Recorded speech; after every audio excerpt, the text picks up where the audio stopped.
Bienvenue dans ce tuto Gefra10. Nous allons réaliser la pose d'une fenêtre PVC en tunnel. Pour cela, vous aurez besoin d'un cutter, d'un tournevis, d'un mètre, d'une perceuse visseuse, d'un niveau, des vis adaptées à votre support, de silicone, d'un rouleau de compribande et de pâte de fixation. Préparation. Avant de commencer, prenons un moment pour vérifier les dimensions de votre nouvelle fenêtre et celles de votre encadrement. La fenêtre doit être plus grande de 6 cm en largeur et de 3 cm en hauteur. Dans le cas d'une fenêtre avec coffre, celle-ci doit être plus grande que la hauteur du coffre. Une fois cela fait, assurez-vous que le niveau de la pièce d'appui est correct et que le support ne présente pas d'irrégularité ni de défaut.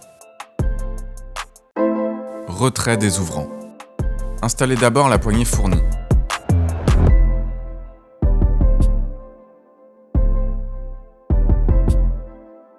Pour retirer un ouvrant oscillobattant, commencez par enlever le cache-pommelle en haut. Placez la poignée en position d'ouverture à la française pour minimiser la compression. Avec un tournevis, retirez délicatement la goupille de l'oscillobattant. Inutile de la retirer complètement. Inclinez l'ouvrant vers vous et soulevez-le pour dégonder le palier bas. Répétez cette opération pour le second ouvrant. Mise en place des pattes de fixation.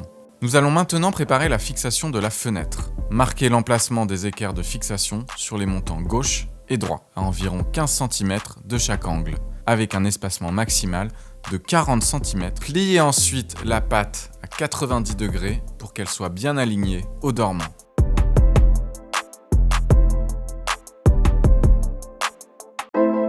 Étanchéité. Pour garantir une excellente étanchéité, commencez par appliquer le compriband sur les côtés droit, gauche et en haut du dormant, là où il sera en contact avec le mur. Lors d'une pose avec volet incorporé, veillez à mettre le compriband sur le haut du coffre afin de ne pas déformer celui-ci lors de l'expansion. Ensuite, appliquez le compriband sur la surface d'appui basse, accompagné d'un cordon de silicone. Mise en place.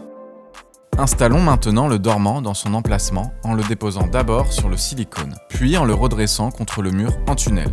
Vérifiez que les jeux extérieurs soient bien répartis et contrôlez les niveaux.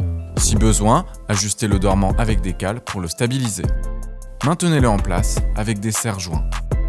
Ajustez les pattes de fixation pour qu'elles soient en contact avec le mur, puis procédez à la fixation des équerres.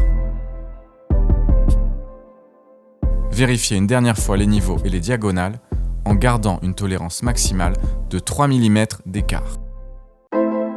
Installation des ouvrants. Pour réinstaller les ouvrants, procédez comme lors du retrait, mais en sens inverse. Positionnez d'abord la partie basse, puis enclenchez la partie haute avant de réinsérer la goupille.